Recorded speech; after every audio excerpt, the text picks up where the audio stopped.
भारत दौरे पर आए जापान के प्रधानमंत्री फूमियो किशिदा ने यूक्रेन संकट को लेकर गंभीर चिंता जताई है।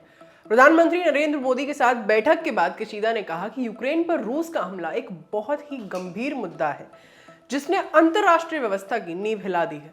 किशिदा ने कहा कि जापान यूक्रेन की मदद करता रहेगा। जापानी प्रधानमंत्री 2 दिनों के भारत के दौरे पर आए हैं। यूक्रेन संकट के बीच किशिदा और पीएम मोदी शनिवार 19 मार्च को भारत जापान के बीच सुरक्षा और आर्थिक संबंधों को मजबूत करने पर बैठक कर रहे थे।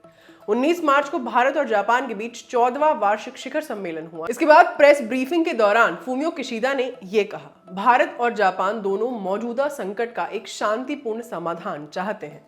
हमने यूक्रेन की स्थिति पर चर्चा की। हमें इस मामले को मजबूत इरादे के साथ देखने की जरूरत है।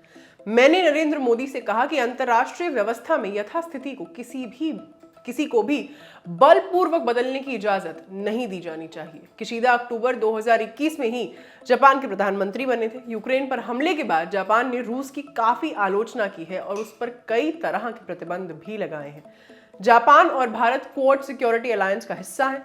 हालांकि क्वाड के 4 सदस्यों में सिर्फ भारत ने यूक्रेन मुद्दे पर रूस के खिलाफ वोटिंग से खुद को अलग कर लिया था। भारत रूस की सीधी आलोचना से बचता आया है। भारत ने इस मुद्दे पर बातचीत और कूटनीति के जरिए समाधान की बार-बार अपील की है।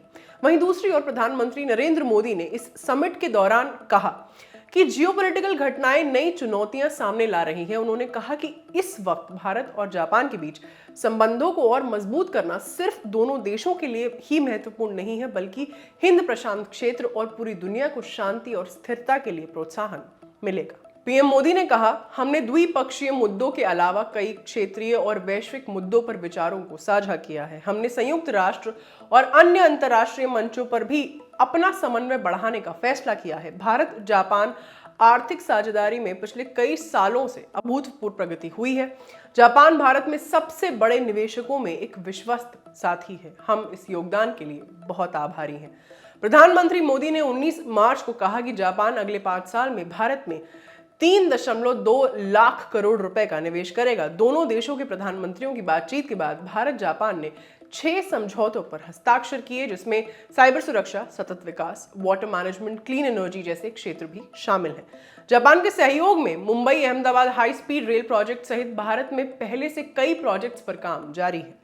पीएम मोदी ने जापान के सहयोग को लेकर कहा, Mumbai Ahmedabad high speed rail project में अच्छी प्रगति हो रही है। दोनों देश इस पर वन टीम वन प्रोजेक्ट के अप्रोच के साथ काम कर रहे हैं। यह प्रोजेक्ट भारत जापान पार्टनरशिप का एक बेहतरीन उदाहरण है। मुझे खुशी है कि हमने 2014 में निर्धारित 3.5 ट्रिलियन जापानी येन का निवेश टारगेट पूरा कर लिया है।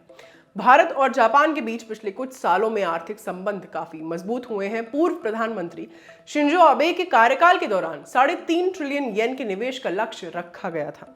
Mumbai Ahmedabad high speed rail project के शिलान्यास के लिए शिंजो आबे भारत आए भी थे। जापान मुख्य रूप से ऑटोमोबाइल, इलेक्ट्रिक उपकरण, कम्युनिकेशन और फार्मा क्षेत्रों में निवेश करता है। दोनों देशों ने शनिवार की बैठक में 5G telecom network security, submarine cable system के क्षेत्रों में भी सहयोग बढ़ाने पर चर्चा की। ये खबर आपके लिए लिखी थी साकेत आनंद ने। मेरा नाम है आस्था राठौर। देखते रहिए दी लल्लन टॉप। शुक्रिया।